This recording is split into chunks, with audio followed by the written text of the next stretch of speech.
our annotating process, both for writing and speaking evidence, and look at updating benchmarks, which you would be doing in ed forms. Our team has created a collecting evidence website. If you haven't been able to access it yet, please do so. It is accessible through our core site, which you can get to off of our EPD site. This site does provide you with writing and speaking prompts for all divisions, along with the scaffolds and supports needed to collect the sample most effectively. You do not have to use these prompts. They are there available for you if you would like to. They're also available so that you can use them as a whole class writing sample as well. And we do have a YouTube video available for your reference that walks you through this whole site so you can see exactly how to navigate it to best support you.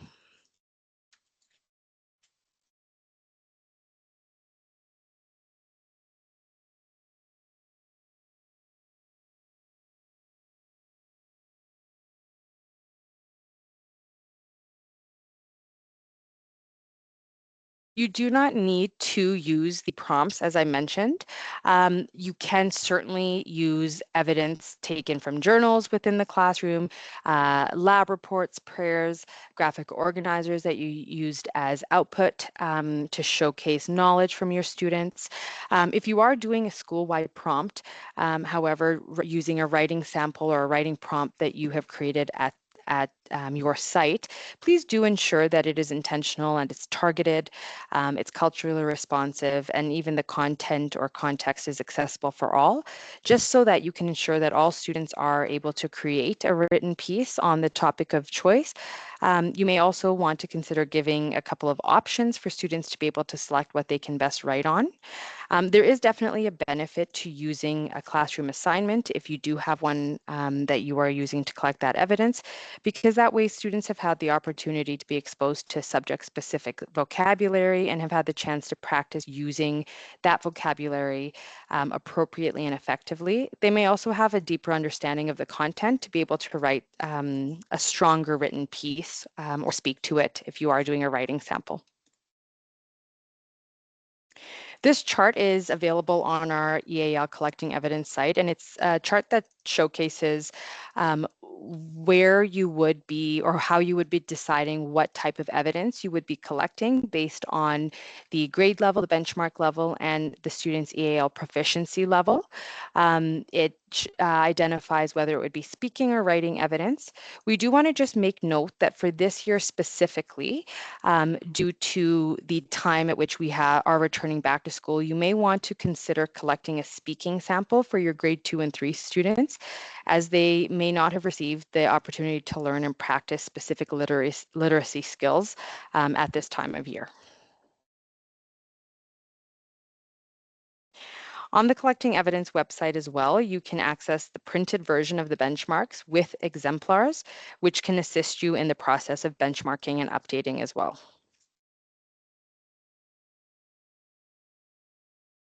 We've also included on our website annotated student samples taken from our district that demonstrate achievement across all proficiency levels.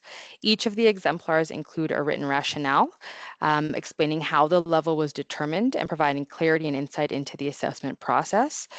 Please note that the illustrative examples are currently only available for junior high or high school prompts, but we will be working on including elementary samples as well throughout this school year. Here's the example of what the rationale would look like. We've included also the actual student sample, and we've typed them out also for your reference to be able to see. The rationale does show you how the achieved level was identified, as well as the working level. And it gives you a better understanding of where we did find the different pieces of vocabulary, sentence structure, and cohesive devices to determine the level.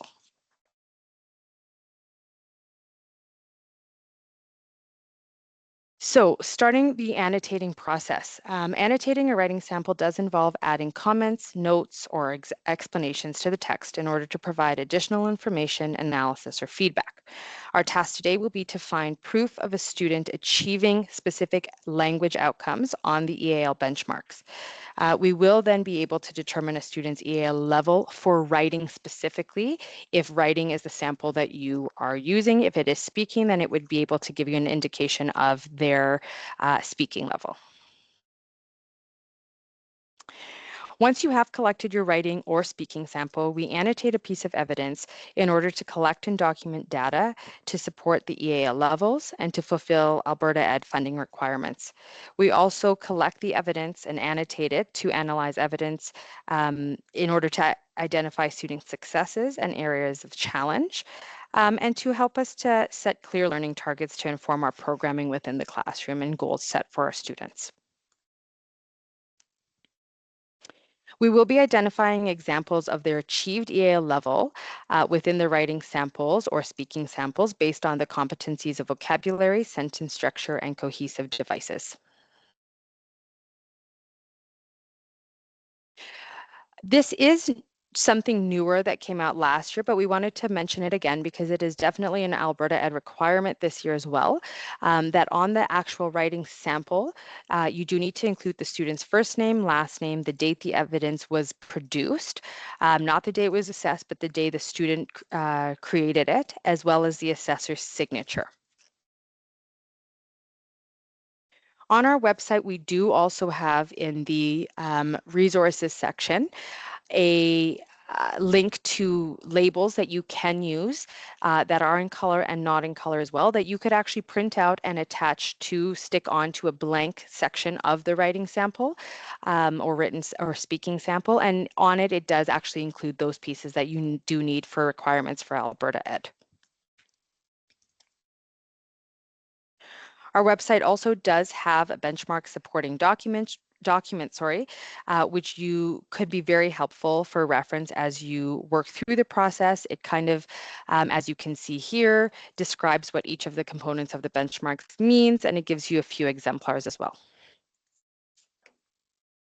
So when you are starting to annotate, you're going to start by reading through the first section or so of the written piece to just get an idea of context and background.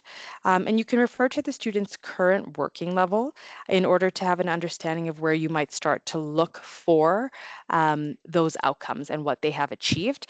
If a student is working at a level 3, for instance, you don't necessarily need to start looking and assessing based on level 1 and 2 language outcomes. You would start from that level 3 and kind of move forward. If there were areas of challenge or areas of growth for a specific student, you might want to bounce back just to take a peek to see where they might need additional support. And you can see here, we've identified that in that same way, where you're kind of going to start in that middle section where they are currently working at, and then kind of look forward to see if they have met mastery of any of, or achieved rather, some of those language outcomes. We do have on our website, you can see this example, it shows the printed version of the benchmarks with the exemplar along the bottom. These are helpful because it gives you an indication of what the complexity of level is at each proficiency level. Note that you're not looking for these specific words, but again, the complexity similar to these words.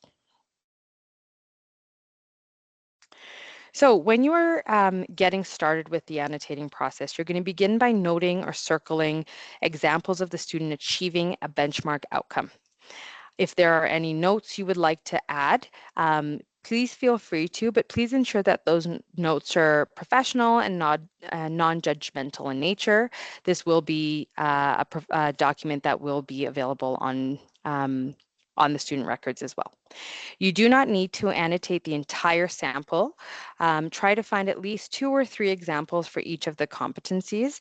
And once you have done, gathered sufficient amount of evidence for that level, you do not need to continue to annotate the whole written piece. So if you have pages and pages of a piece, you don't need to annotate it all.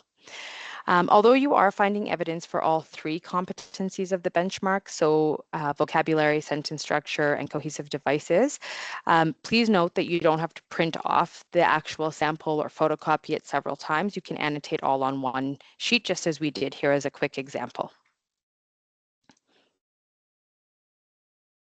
So we have a student sample taken from our district here. It is a junior high example. And so what we did is we started looking at vocabulary here. We're looking at everyday words, simple descriptive words, and subject-specific words, as well as the academic words. Note that subject-specific words are words that are subject to the specific prompt that you're doing or the topic, so they wouldn't be necessarily just words taken from any subject core area. So here we start circling, looking at those everyday words, simple, descriptive, subject specific, and academic. And in doing that, we were able to identify that the achieved level, again, referring back to our benchmarks sheet, was a achieved level of 2, which indicates that their working level is the level up from that. When we look at sentence structure, we look at simple detail sentences we've identified, compound sentences, and then also basic paragraphs. And again, this might be something to keep in mind when you are assessing. You also need to be ensuring that you are programming for this and targeting this in your teaching as well. So be mindful of that too. If we haven't worked on how to break down paragraphs, we have to keep that in mind that students may not have had the opportunity to do it yet. So this sample showcases that the students' achieved level for this piece of evidence is a level 2. So their working level within the classroom and what we're programming for is working towards level 3 outcomes.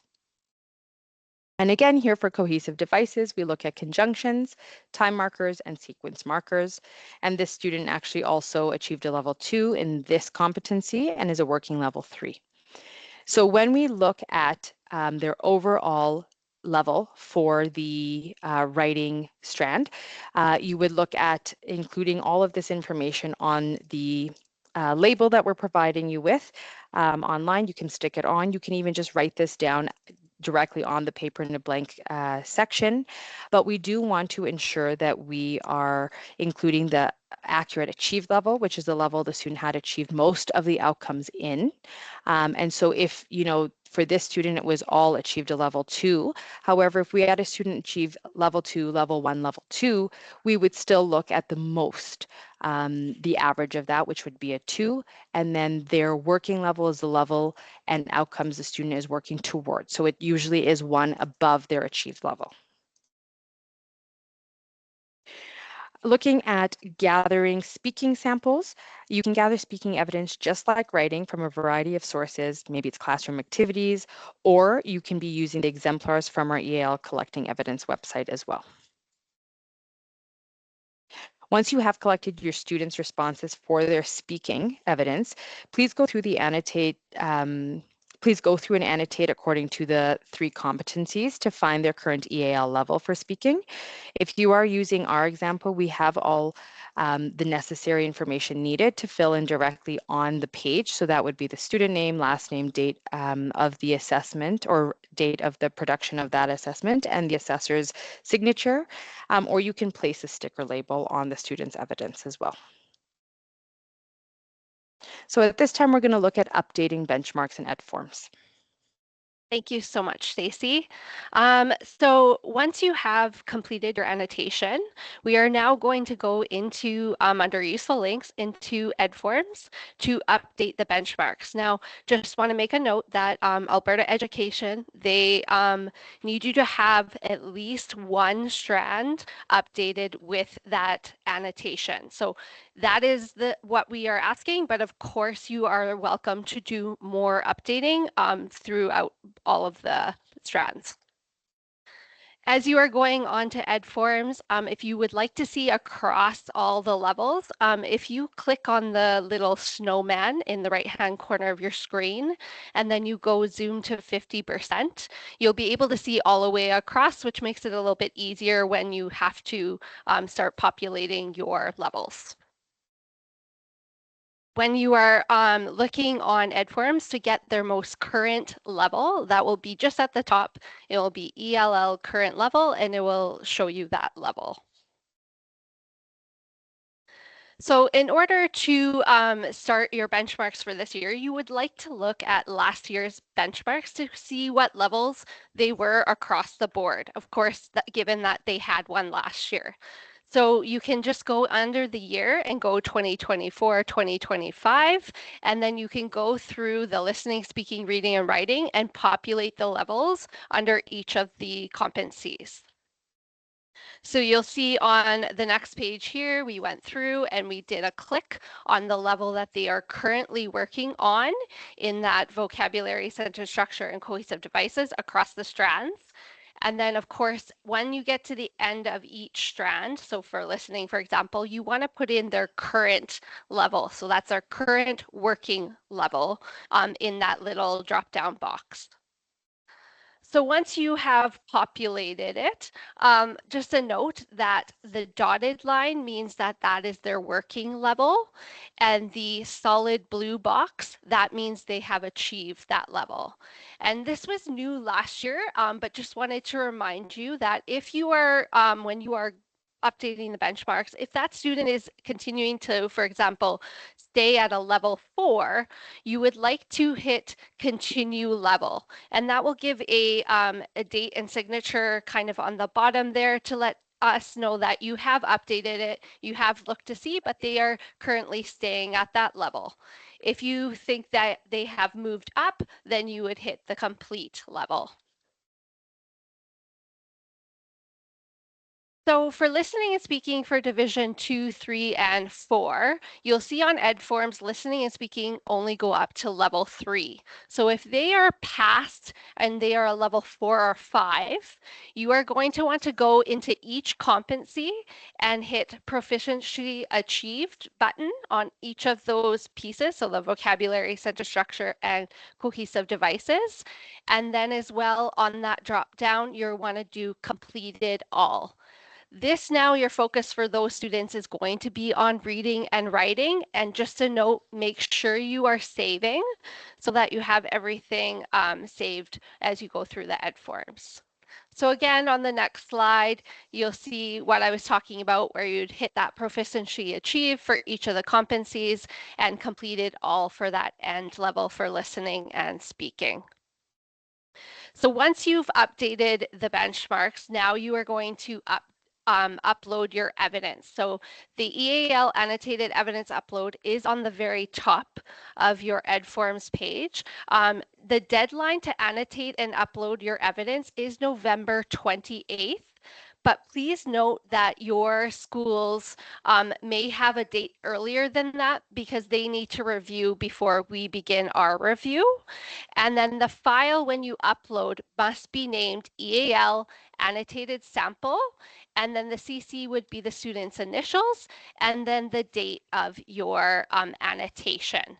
And then again, you would put your assessor, the date of the assessment, and the language strand, either it was writing or speaking, in that drop-down menu. So again, how you would populate, take that piece of evidence, whether it's writing or speaking, and then update that corresponding strand. Again, that is the requirement of Alberta Education, but you are more than welcome to begin to update the other strands as you see fit and as you see growth in your students. To support with this annotation, we have created a teacher annotation checklist, and all of these pieces are nicely linked, and it's kind of a one-pager to kind of support. This might be something that you look at on Friday. We know that it's a PG day / faith day, so this might be something you want to hand out for teachers so that they can help support them in getting this annotation and updating completed. So at this time, we are going to stop the recording and the team is here if you have any questions.